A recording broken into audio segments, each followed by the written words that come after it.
Unit 5, Style Sheets. Style sheets are used to control the presentation of HTML documents. There are three main ways to apply styles in HTML. Inline CSS, styles are applied directly to individual HTML elements using the style attribute. This overrides any external or internal styles. This is the example of inline CSS. Internal or embedded CSS, styles are defined within the style element in the head section of the HTML document. This applies styles to specified elements within that page. This is the example of internal CSS. External CSS, styles are defined in a separate .css file and linked to the HTML document using the link element in the head. This allows styling multiple pages from a single file. This is the example of external CSS. The styles are applied in the following order of priority: first, inline styles; second, internal embedded styles; third, external styles; and lastly, browser defaults. So, inline styles have the highest priority and will override any internal or external styles.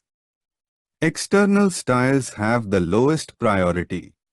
Multiple style sheets can be defined on one page. If the same element has styles defined in multiple style sheets, the styles are applied in the order they are read, with the last one taking precedence. CSS, cascading style sheets, is essential for creating visually appealing and maintainable web pages. It provides several key benefits. 1. Separation of content and presentation. CSS allows you to separate the content, HTML, from the presentation, making it easier to maintain and update the website's look and feel. 2. Consistent styling. By defining styles in a central location, CSS file, you can apply consistent formatting across multiple web pages, saving time and ensuring a uniform appearance. 3. Easier maintenance. Global changes to the website's styling can be made by modifying the CSS file rather than updating individual HTML pages. 4. Enhanced user experience. CSS enables precise control over the presentation of HTML elements, allowing you to create visually appealing designs that enhance the user experience. 5. Reduced code duplication. CSS eliminates the need to repeat style information on every web page, reducing code duplication and making the HTML more readable. 6. Faster page loading. With CSS, there is less code to download, as styles are defined once and applied to all matching elements, resulting in faster page loading times. 7. Compatibility with multiple devices. CSS allows you to optimize content for various devices and screen sizes, ensuring a consistent user experience across different platforms. In summary, CSS is essential for creating modern, visually appealing, and maintainable websites. It provides a powerful set of tools for styling and formatting web content, making it an indispensable part of web development. CSS, Cascading Style Sheets, is a style sheet language used to describe the presentation of a document written in a markup language like HTML.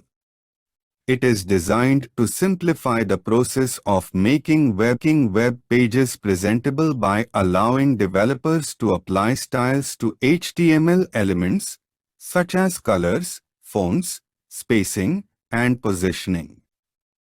CSS provides developers and designers with powerful control over the presentation of HTML elements.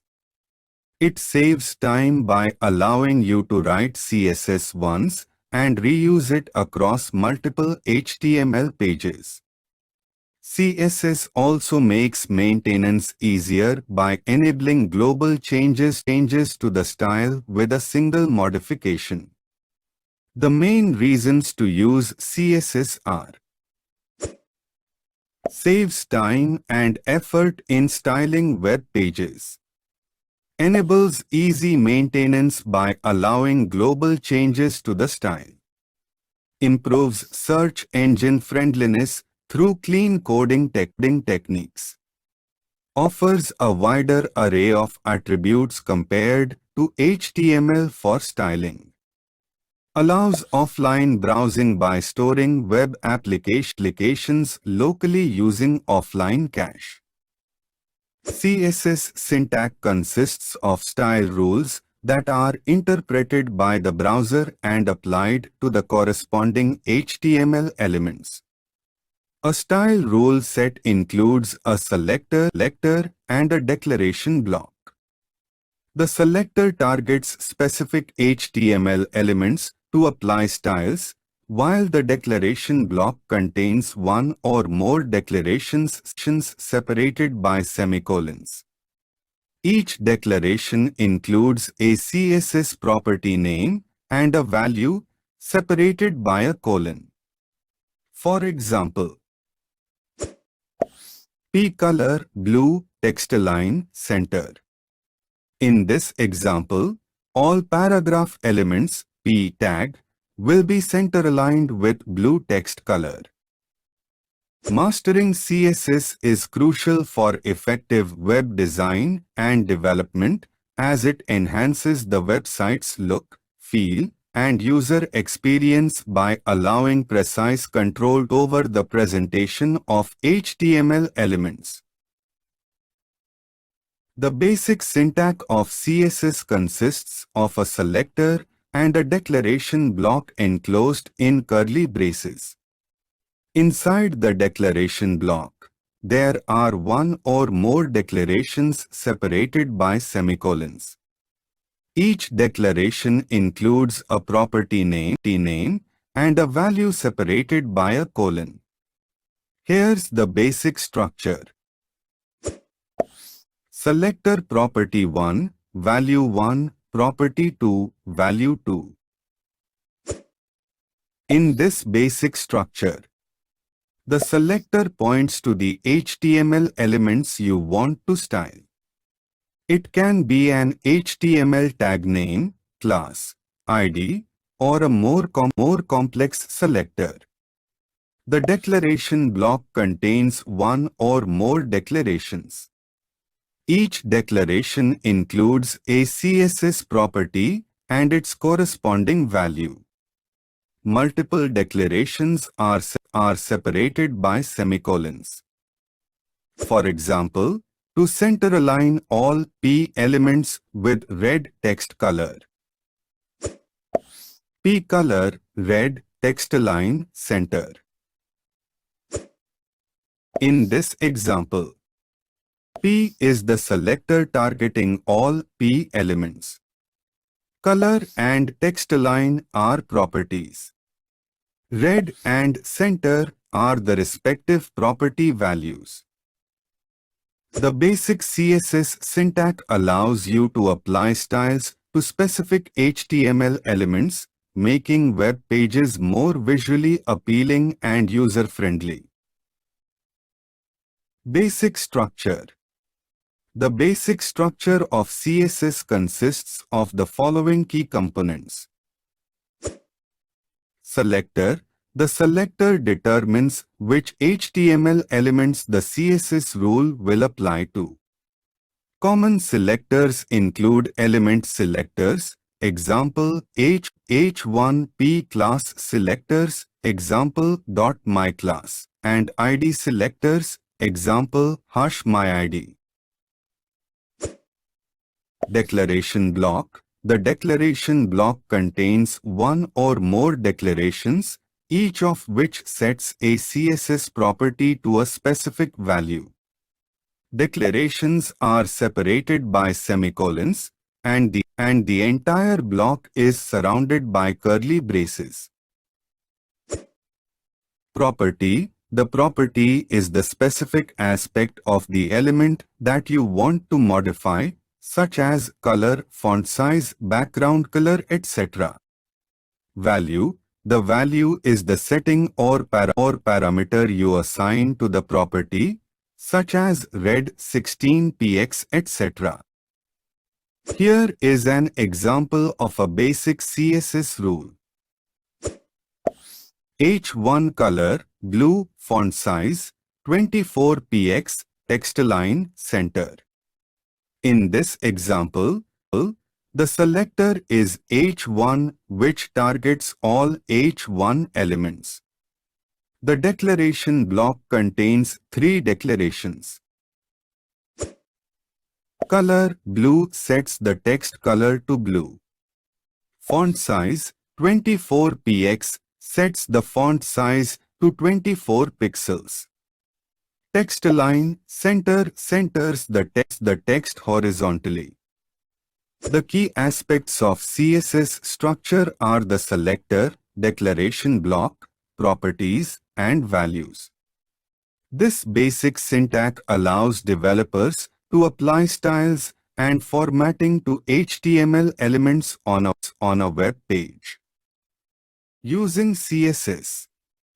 CSS, cascading style sheets, is a style sheet language used to describe the presentation of a document written in HTML or XML. It is used to style and lay out web pages by controlling the font, color, size, spacing, and other visual aspects of HTML elements. There are 3 main ways to apply CSS to an HTML document. 1. Inline CSS. Define CSS properties using the style attribute within HTML elements. For example, this is an inline CSS example. This is an inline CSS example within HTML document.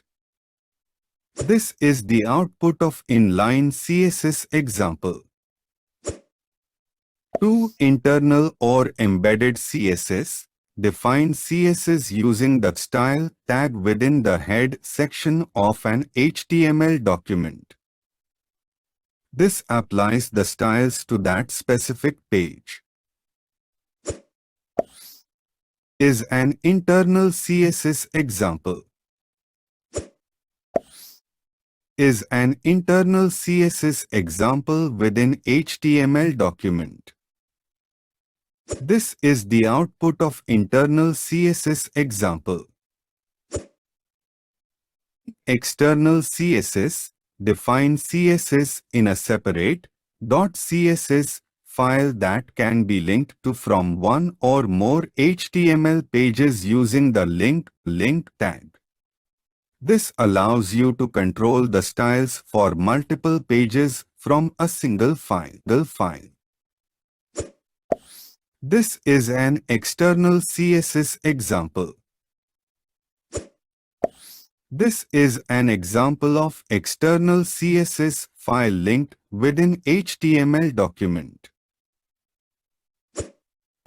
This is the example of external styles.css file. This is the output of external CSS example. Some commonly used CSS properties include: background color sets the background color of an element. Color sets the text color of an element. Font family specifies the font family for text. Font size sets the font size of text. Text align specifies the horizontal alignment of text. Margin sets the margin area around an element. Padding sets the padding area around the content of an element. Border, a shorthand property for setting the width, style, and color of an element's border. CSS allows you to separate the content and structure of a web page defined by HTML from its presentation and layout, making it easier to maintain and update the styles across multiple pages. CSS is used for styling and formatting web pages. The key uses of CSS include: 1. Styling text. CSS allows you to control the font, size, color, and other properties of text on a web page. 2. Designing layout. CSS is used to control the layout and positioning of elements on a web page, such as headers, paragraphs, images, and more. 3. Implementing responsiveness. CSS media queries enable web pages to adapt their layout and styles based on the device and screen size, ensuring a good user experience across different devices. 4. Enhancing visuals. CSS can be used to add visual effects like backgrounds, borders, shadows, and animations to web page elements. 5. Improving maintainability. By separating style from content, CSS makes it easier to update the look and feel of an entire website by changing a single CSS file. 6. Enabling reusability. CSS styles can be applied across multiple web pages, promoting consistency and reducing development time. 7. Supporting accessibility. CSS can be used to improve the accessibility of web content for users with disabilities, such as by providing high contrast modes or enlarging text. In summary, CSS is an essential tool for web designers and developers, allowing them to create visually appealing, responsive, and maintainable websites. Background images. The CSS background image property sets one or more background images for an element. It allows one to specify the image URL and combine it with other background properties to control its position, size, repeat behavior, and more, enhancing the visual design of web pages. The basic syntax is: this is the basic syntax for background image in CSS. One can set a single image or multiple images separated by commas. The first image specified is drawn as the closest to the user. Some key things to know about using background images in CSS. By default, the image is positioned at the top left corner of the element and repeated both vertically and horizontally. One should always set a background color as a fallback in case the image cannot be loaded. CSS also provides properties like background size, background origin, and background clip to further control the appearance of background images. Multiple background images can be layered on top of each other using the background image property. In summary, The background image property in CSS provides a powerful way to add visual interest and branding to web page designs by allowing the use of one or more background images. Colors and properties. CSS provides a variety of ways to set colors for different elements on a web page. The main ways to specify colors in CSS are color names. One can use predefined color names like red, blue, green, etc.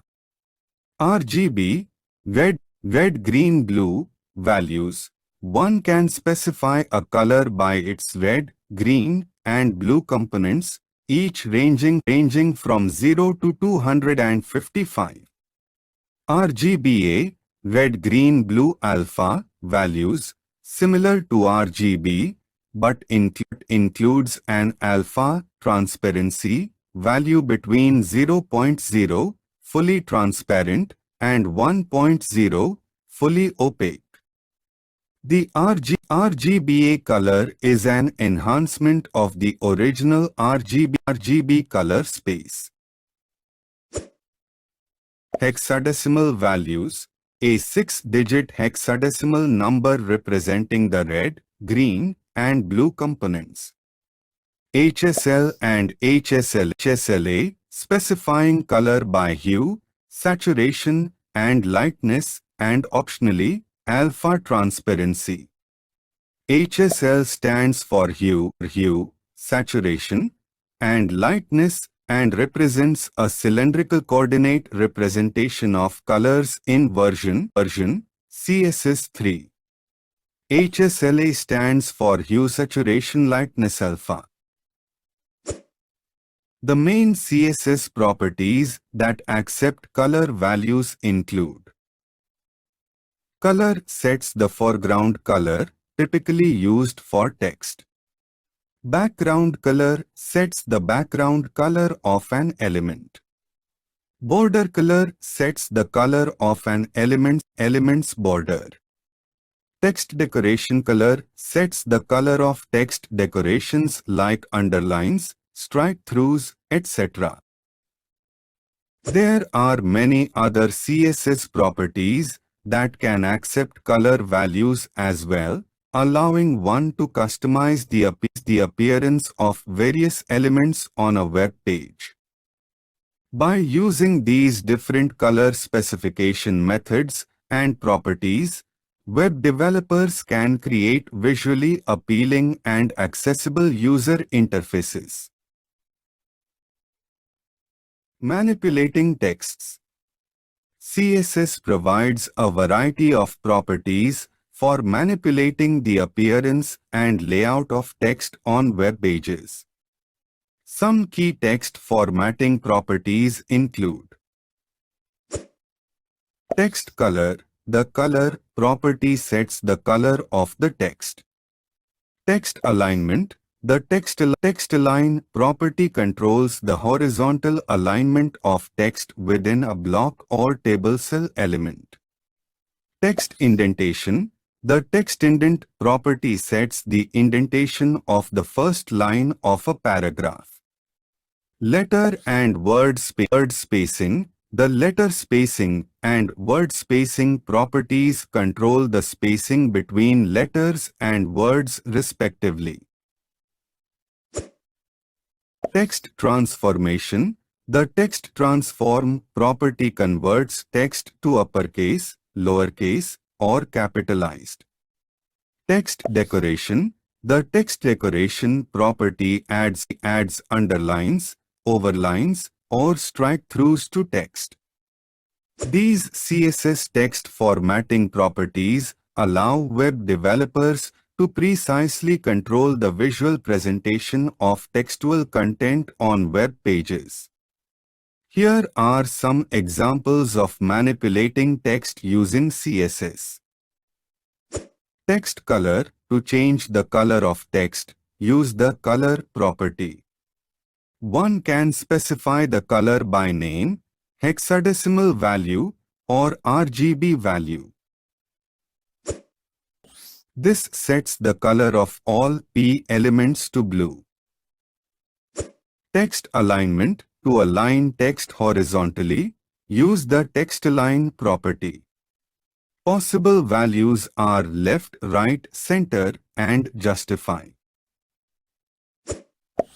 This centers the text of all H1 elements.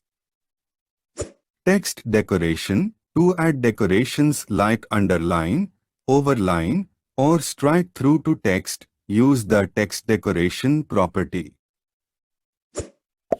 This underlines all A elements, links. Text transformation. To convert text to uppercase, lowercase, or capitalize each word, use the text transform property. This makes the text of all H2 elements uppercase.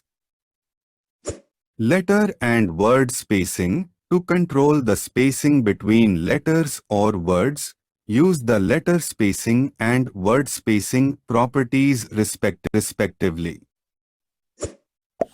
This adds 2 pixels of extra space between letters and 5 pixels between words in all P elements. By using these properties, one can effectively manipulate the appearance and layout of text on web pages using CSS. Using fonts. CSS provides several properties to style text using fonts, including font family specifies the font typeface using a fallback system of font names separated by commas. Font size sets the size of the font. Font weight controls the boldness of the font with values like normal, bold, or numeric values 100 to 900. Font style sets the style of the font, such as normal, italic, or oblique. Font variant allows setting small caps. Font stretch specifies the condensed or expanded face of the font. To use a custom font not installed on the user's system, one can use the @FontFace rule. 1. Define the font using @FontFace, specifying a name for the font and the URL of the font file. 2. Use the defined font name in the font family property of an element.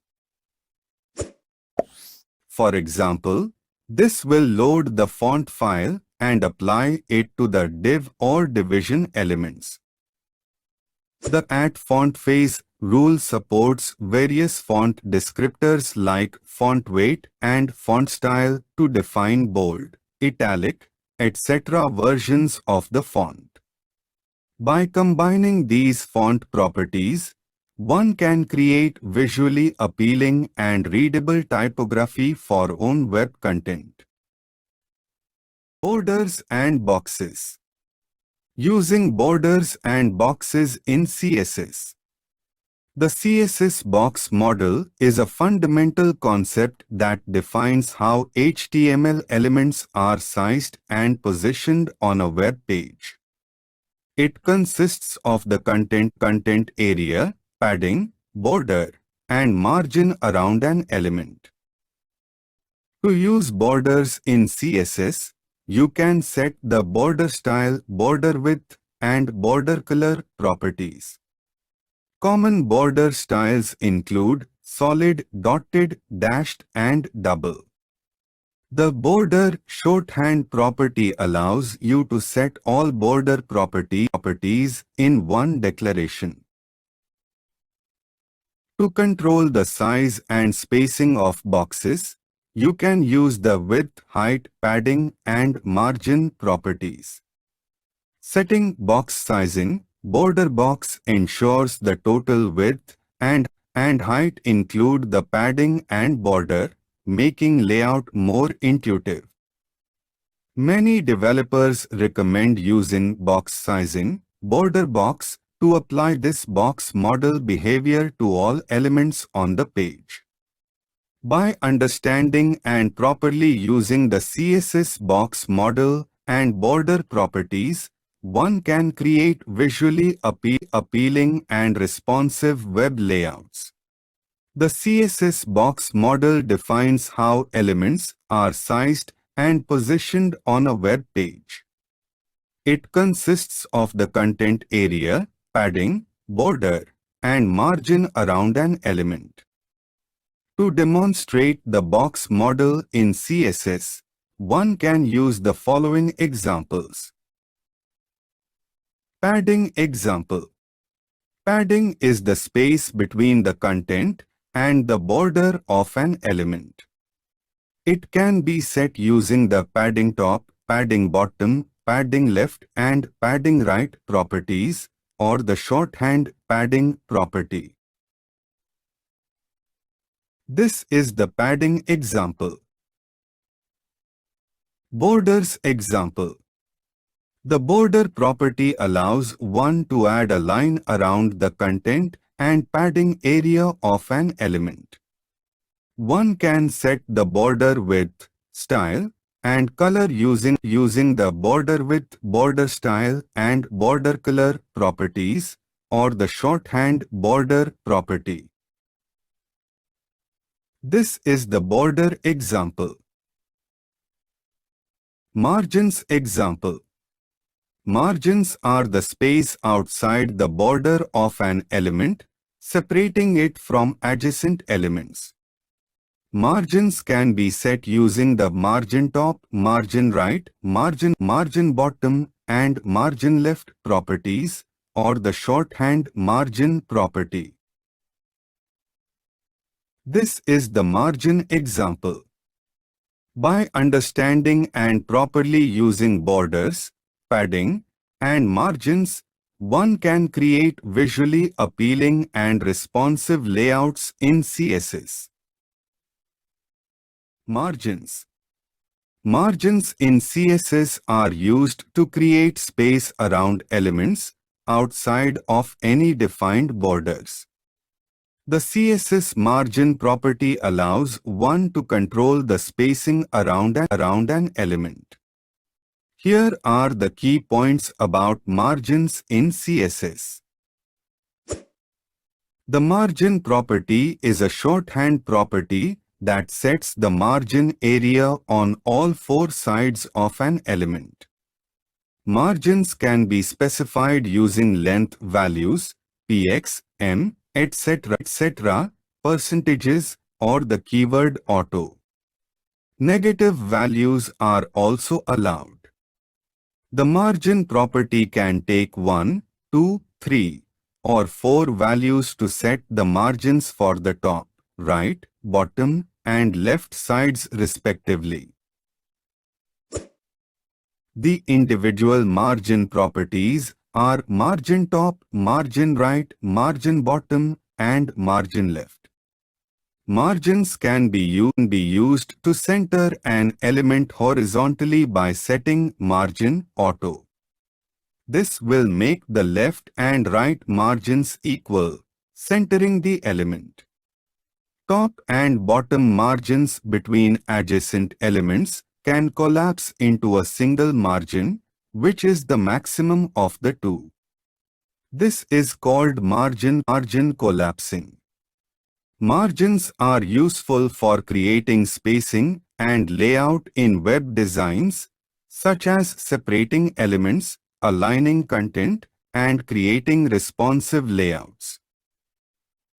In summary, the CSS margin property provides flexible control over the spacing around elements, which is an essential tool for web layout and design. Understanding how to effectively use margins is a key skill for web developers. Margins in CSS are used to create space around elements outside of any defined borders. The CSS margin property allows one to control the margins on all four sides of an element, top, right, bottom, left, individually or together using shorthand. Some key points about CSS margins. Margins can be specified using various units like pixels, percentages, or the auto keyword. Negative margin values are allowed and can be used to overlap content. The margin property is a shorthand that can accept 1, 2, 3, or 4 values to set the margins on all 4 sides. Margins can be used to horizontally center an element within its container by setting margin auto. Margin collapsing is a behavior where vertical margins between adjacent elements combine rather than adding up. Example of using the margin property in CSS. This is the example of using margin property in CSS. Padding lists. Padding in CSS is used to create space around an element's content inside of any defined borders. When applied to lists, padding can be used to control the spacing between the list items and the list container. Here are the key points on using padding with lists in CSS. The padding property can be applied to the pull or all elements to add space around the entire list. This will create spacing between the list items and the container. Padding can also be applied to individual elements to add space around each list item's content. This will create spacing within each list item. Padding properties like padding top, padding right, padding bottom, and padding left can be used to control the padding on specific sides of the list or list items. The padding property accepts length values, px, m, etc., or percentage values relative to the containing element's width. Applying padding to lists can affect the overall width of the list, so the box sizing property may need to be used to maintain a consistent width. Padding can be used in combination with other list styling properties like list style type and list style image to customize the appearance of lists. For example, to add 20 pixels of padding around each list item in an unordered list. Example, to add 20 pixels of padding. Or to add 10 pixels of padding on the left and right sides of each list item.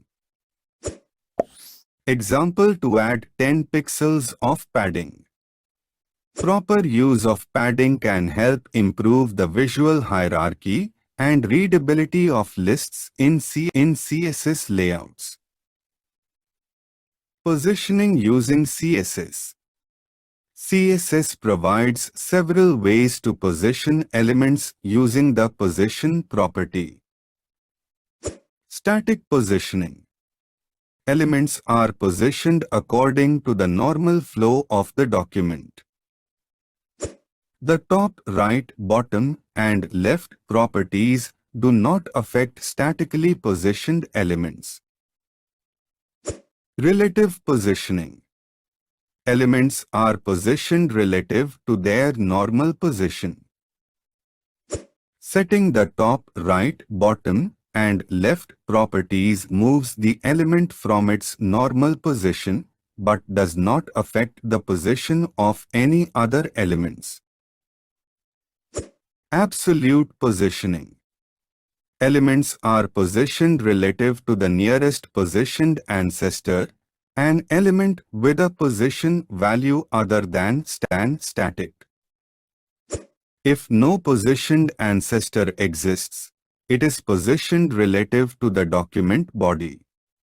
Absolutely positioned elements are removed from the normal flow and can overlap other elements. Fixed positioning. Elements are positioned relative to the viewport and do not move when the page is scrolled. Setting the top, right, bottom, and left properties positions the element relative to the viewport. Sticky positioning. Elements are positioned based on the user's scroll position. It combines the features of position, relative, and position fixed. The element is treated as position, relative until a certain scroll position is met, then it is treated as position fixed. The top, right, bottom, and left properties are used to specify the position of positioned elements.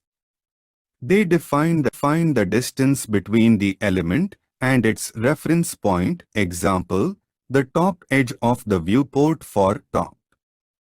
The reference point depends on the position value. Here is an example of positioning elements using CSS. Example of positioning elements using CSS. Example of positioning elements. In this example, the parent div has position, relative, which establishes a positioning context for its child elements. Child 1 has position, absolute, which positions it relative to its nearest positioned ancestor, the parent div. It is positioned 20px from the top and left of the parent. Child 2 is also absolutely positioned 50px from the top and left of the parent. Child 3 is positioned 20px from the bottom and right of the parent using position absolute. The result is a parent div with 3 child divs positioned in different locations within the parent using absolute positioning and the top, right, bottom, and left properties. CSS2 Cascading Style Sheets Level 2 is a style sheet language that allows authors and users to attach style, example, fonts and spacing, to structured documents, example, HTML documents and XML applications. It was developed by the World Wide Web Consortium, W3C, and published as a recommendation in 1998. CSS2 builds on CSS1 and adds support for media-specific style sheets, content positioning, table layout, features for internationalization, and some properties related to user interface. It also introduces the concept of a canvas, which describes the space where the rendering structure is rendered. CSS2 is based on a set of design principles, including backward compatibility, complementing structured documents, vendor platform device independence, maintainability, simplicity, network performance, flexibility, richness, alternate language bindings, and accessibility. The CSS2 specification has since been revised, with CSS 2.1 published in 2011 as a snapshot of CSS usage, correcting errors in CSS2 and adding a few widely implemented features. CSS 2.2 is currently in development, aiming to maintain compatibility with widely accepted portions of CSS2, incorporate published errata, and remove features that have been rejected by the CSS community or will be obsoleted by CSS3.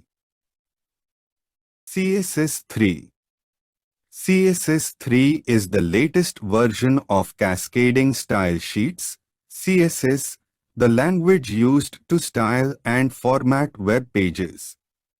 Compared to the previous version CSS2, CSS3 introduces a number of new features and enhancements. Advanced animations and visual effects.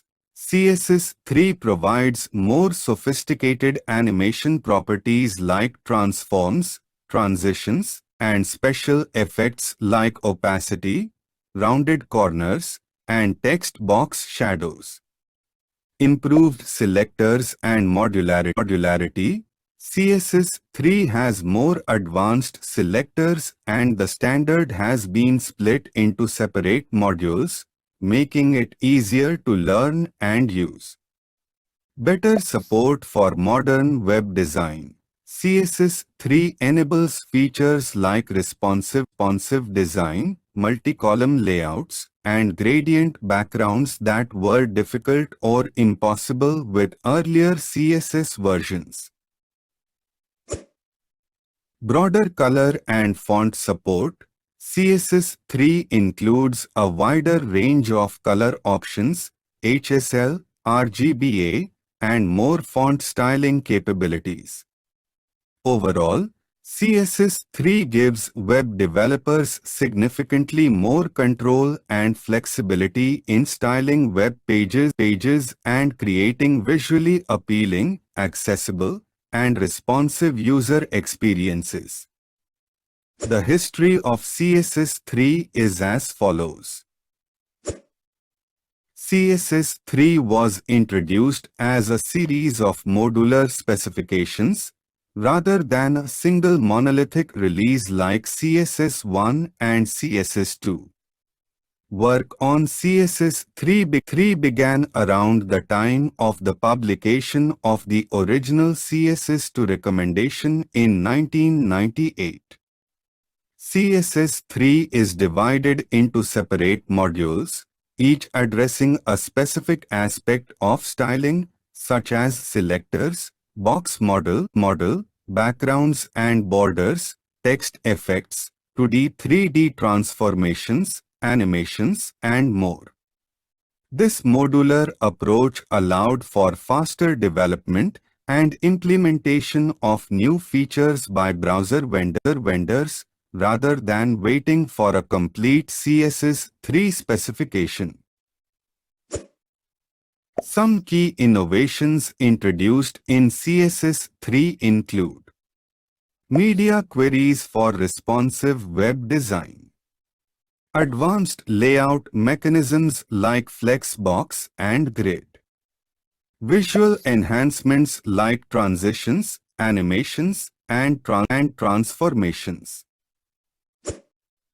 CSS3 modules have been gradually implemented by web browsers over the 2000s and 2010s, significantly enhancing the capabilities of web design and development. The CSS Working Group continues to develop new CSS modules with a focus on features like variables, container queries, and improved grid and flexbox layouts. While CSS4 is in development, the W3C no longer uses version numbers for CSS, instead focusing on incremental improvements to the existing specifications. In summary, CSS3 marked a shift to a modular approach, allowing for faster innovation and adoption of new web design capabilities, transforming the visual landscape of the web. Dear viewers, if you feel this video little bit informative and helpful, then please subscribe and like the channel, because your like and subscribe will motivate the creator to create more such informative videos. Thank you.